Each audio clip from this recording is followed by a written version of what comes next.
What's up guys, it's Will back again, and today's review is the historical drama film All the Money in the World. Directed by Ridley Scott and based on a 1995 book written by John Pearson, All the Money in the World is based on true events that occurred in the year of 1973. Billionaire oil tycoon J. Paul Getty refuses to pay a $17 million ransom for his kidnapped grandson, Paul Getty III, and the rest of the Getty family and a Getty associate named Fletcher Chase, played by Mark Wahlberg, spend the rest of the film attempting to find a way to return the young Paul home safely. Okay, so All the Money in the World was a film that I knew a little about. Not much, just a little bit. Only the general outline of the plot and that Kevin Spacey was originally in it, and they filmed a lot of the film with him in it, and they actually replaced him because of all the allegations he had against him, which is a terrible situation.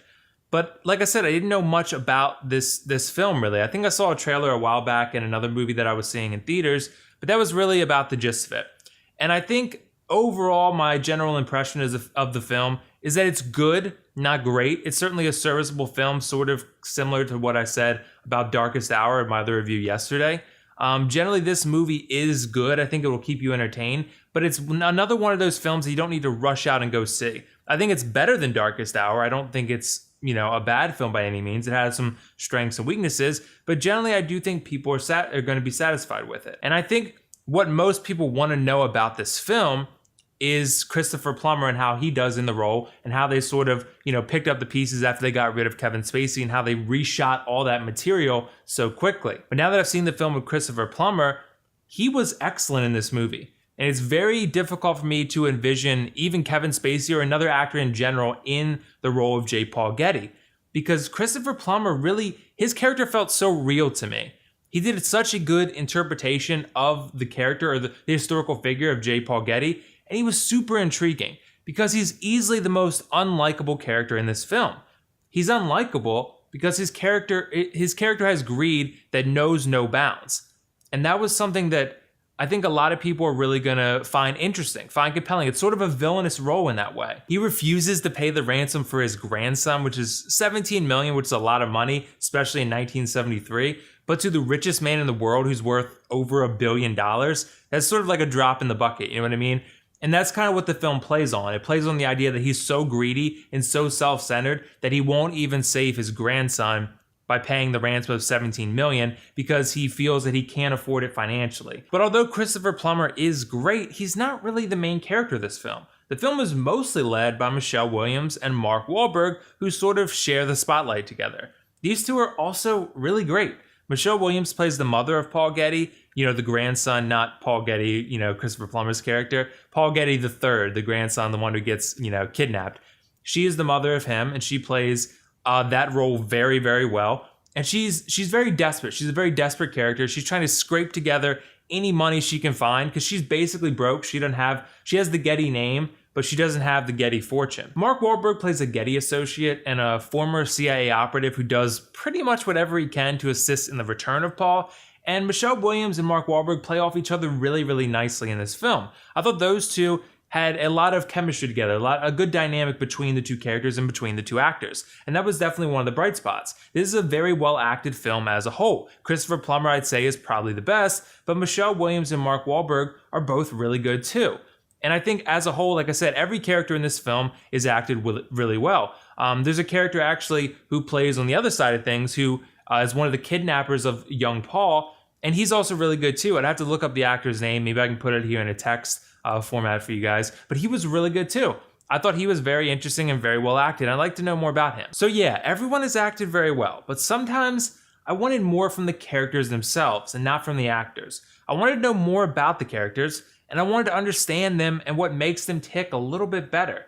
This is a very specific story about a very specific hostage situation, and it doesn't really go or dive into much else. Sometimes I, just felt like I couldn't really invest as much as I wanted to into the main characters because I didn't feel 100% attached to them. I didn't feel like I completely knew them. I knew them in this specific situation, but I didn't always understand their personalities and what kind of made them go, besides Christopher Plummer's J. Paul Getty. He was the only one I completely understood. The other two main characters, I got, an understanding of them to an extent, but not a full one where I would really become fully attached to them. But on the flip side of that, it's not like I felt nothing or no connection, no emotion, anything.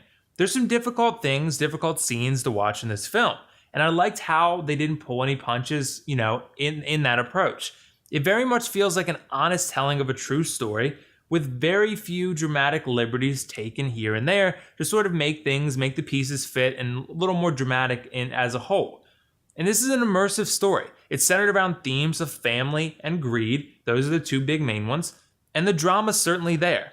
I felt the weight of the situation Paul was in, and that worked well for me. I also felt like, and this is probably a less tangible complaint, if that's the word for it, but I was rarely wowed by this film. I enjoyed it, I was invested, I was connected, I was emotionally invested, but I was rarely, if ever, blown away by it.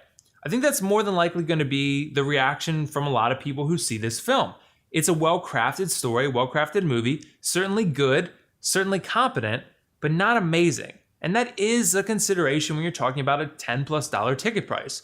A lot of times when I'm considering recommending these movies to you guys, I have to consider whether it's worth the price of admission. Whether you have to pay, $6 or $15 or whatever the price of your local theater. Is this movie worth seeing in a theater, or can you wait to watch it later on? This movie is good, not great. Ultimately, not necessarily a spoiler alert, but I am going to recommend that you see it in theaters, but it's right on that borderline. It's right on that cusp. And that's sort of a decision you have to make based on the information I'm giving you. On the same token, though, there are some really great moments. There's two scenes in particular that I can't go into because I'd like to not spoil the movie for you, but two scenes in particular hooked me. They elevated the experience, and I was hoping they would lead to the rest of the film raising its level, but they don't really. As a whole, this is a solid film, like I mentioned, with a few great scenes. I could see it resonating with some people more deeply than others, depending upon your interest and your investment in this historical story. But generally, I think you won't regret going to see it, but you won't be blown away by it either. As for the pros/cons, for the pros, I thought the acting was great from Christopher Plummer, Michelle Williams, and Mark Wahlberg. The story felt grounded and well-themed, and had a few moments of exceptionalism, a few great scenes. As for the cons, I'd say the characters weren't quite developed enough, and the film often lacks wow factor. I'm going to give All the Money in the World a 7.5 out of 10 and generally recommend you check this one out in theaters, but I think it's kind of a toss-up, to be honest. It's a solid film, like I mentioned. You won't be disappointed, but you won't be blown away either, so it's totally up to you whether you want to go see it or not. So did you guys see All the Money in the World yet? What did you think of it? And if not, let me know why not. And also let me know your favorite Ridley Scott film that is an alien. I'm probably going to go with The Gladiator, but The Martian was pretty good too. He has some pretty good ones. That's all for now though. This is WillFoxification signing off. See you in the next few.